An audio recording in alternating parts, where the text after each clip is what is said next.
सब बहुत ज्यादा बदे हुई हूँ, मैं और रोने लगी।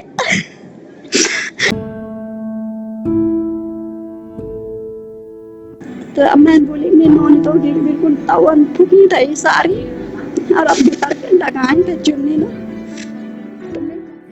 वैसे तो आप लोग थंबनेल देख के समझ ही चुके होंगे कि आज मैं आपके लिए कोई व्लॉग नहीं लेके आई हूँ, बल्कि आज मैं आपको एक ऐसी घटना से रूबरू कराऊंगी जिसे सुन करके और जिसे देख करके आपकी रूह कांप उठेगी। दोस्तों, घटना हमारे देहरादून की है।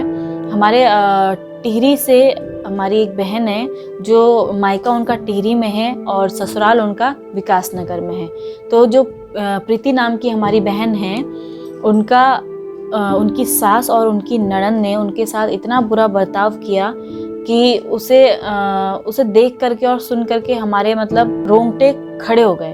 मतलब इंसान ने हैवानियत की सारी हदें पार कर दी, वो वाली बात हो गई। तो घटना ये है, प्रीति जो अपने ससुराल में है, उनकी माँ-जी और पिताजी जो टिहरी में हैं, वो लगातार प्रीति से 10-15 दिन से कांटेक्ट करने की कोशिश कर रहे थे, लेकिन उनकी उनसे कोई बात नहीं हो पाई।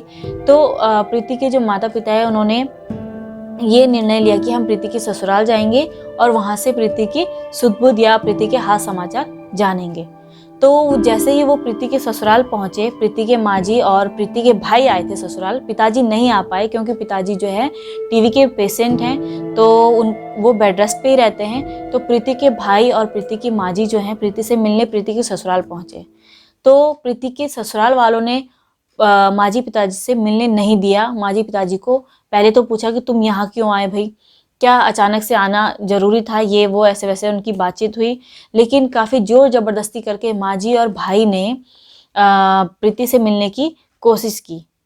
तो अंत में उनको ससुराल वालों ने कहा कि प्रीति ऊपर रसोई में काम कर रही है।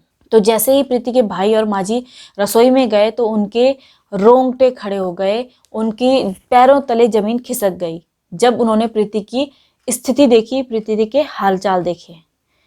तो जैसे उन्होंने प्रीति को देखा तो प्रीति के पूरा मुंह जला हुआ, पूरी पीठ पे तवे के निशान, जले हुए के निशान, और हालत बिल्कुल ऐसी कि जैसे पता नहीं कितने दिनों से इसको खाने पीने के लिए नहीं दिया गया। और असल में उसको खाने पीने के लिए नहीं दिया गया था। अल्ट्रासाउंड जब हुआ प्रीति का, जब उसके मायके वाले उसको वहाँ से लेके गए, तब उसका अल्ट्रासाउंड करवाया, उसका सारी जांचें करवाई, उसको दवा पानी करवाई।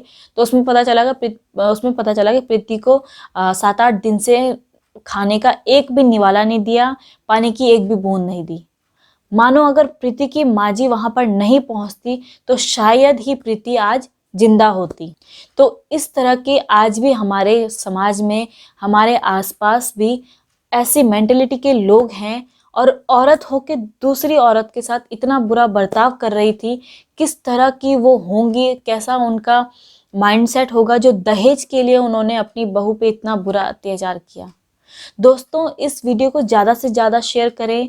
मेरा ये वीडियो बनाने का एक ही मोटिव है कि आज के टाइम पे पढ़े लिखे समाज होने के बाद भी ये सब घटनाएं क्यों हो रही हैं, और अगर होती हैं तो इस तरह की मेंटेलिटी के लोगों को बिल्कुल बायकॉट कर दिया जाए।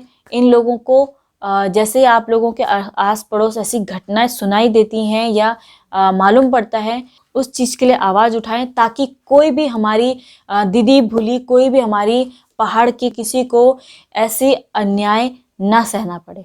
यदि आपके आस पड़ोस, आपके अगल बगल ऐसी कोई भी आपको घटना सुनाई देती है या किसी महिला के साथ इस तरह की जाती होती है, तो प्लीज़ प्लीज़ चुप ना रहिए, अपनी चुप्पी तोड़िए। यदि आप चुप रहते हैं तो आप भी उस गुनाह में शामिल हैं, और अपनी चुप्पी तोड़ करके उस महिला की मदद कीजिए। तो ज़्यादा से ज़्यादा इस वीडियो को शेयर करें, ताकि प्रीति पहाड़ की हमारी बहन है, उसको इंसाफ मिल सके और उसके गुनहगारों को सज़ा मिल सके। धन्यवाद।